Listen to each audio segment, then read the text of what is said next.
patriotic duty to pay this tax. Now, I will explain what it is in a moment, but it's first important to understand that this tax is not new. It is, in fact, a reintroduction of it.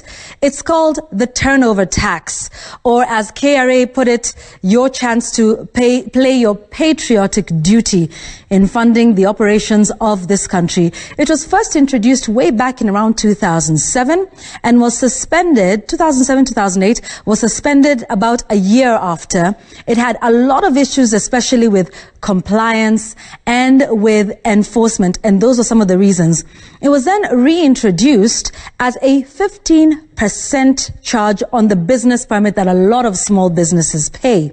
And that was being collected largely by the county governments until the finance bill of 2019 that then made it possible. It was then signed and approved in November, I believe, and now takes effect this month. Okay, so what is it exactly? Well, what it is it is 3% turnover tax, or as they call it, it is on your gross sales. So it is not charged on profits that are being made. It's effective January the 1st, and the first payment will be made towards the end of February.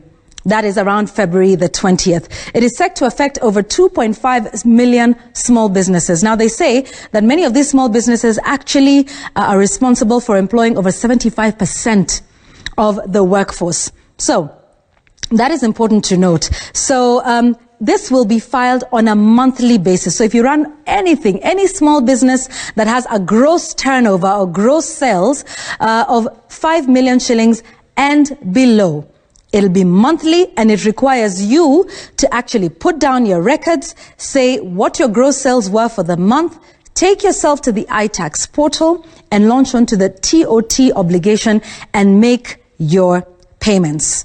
So there are some exemptions, but in addition to this 3%, you will also be required to pay that presumptive tax of 15% of the business permit.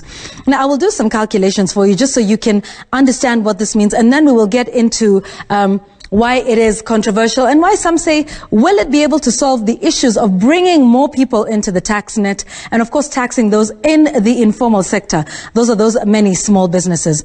All right. So, as we've done here on the explainer before, I'd like us to take a look at some calculations and see just what this means for a lot of those players. So let me try and restart this again, and then we can see if I can get my pen to work. So essentially, we should be getting some of these calculations here for you to just see what it means. Oh, okay. Let me try and get that back for you. So I will get to the calculations in a moment, but this is what is important for you to note. If you take a look at some of these concerns that persons are raising here. So number one, compliance or enforcement. Like we said in the beginning, what you are required to do is you take yourself. And the important thing is that many small businesses do not keep records of their gross sales, their gross turnover. And it is what you say it is. So if you declare that you made 10,000 in your sales and not 20,000, it might be a little difficult for enforcement. They could catch you with the business permit that you paid for as well. And many analysts saying it might cost the KRA much, much more in terms of compliance and enforcement than it would for this money that they would be able to get from many of these small businesses. Another thing is that these businesses change with time. You are, say, cooking food and providing that to officers. After 6 months or 1 year, you find that it is no longer profitable for you. So then what do? You change and you start baking cakes, or you start selling clothes, that sort of thing. So it's a little hard to pin these people down. Many of them don't have this. And a lot of people saying it is punitive. Why? Because of this second reason here. This is because this turnover tax is actually charged on your gross sales and not on your profit. It does not even take a look at operating costs. So this means you will be taxed even when your business makes a loss. Now, this is important. Let me just, I'm not able to do the calculations here, but imagine this. If you were to buy a product you're selling, maybe it's ungangano or whatever it is, you buy it at, say, 130 shillings, right?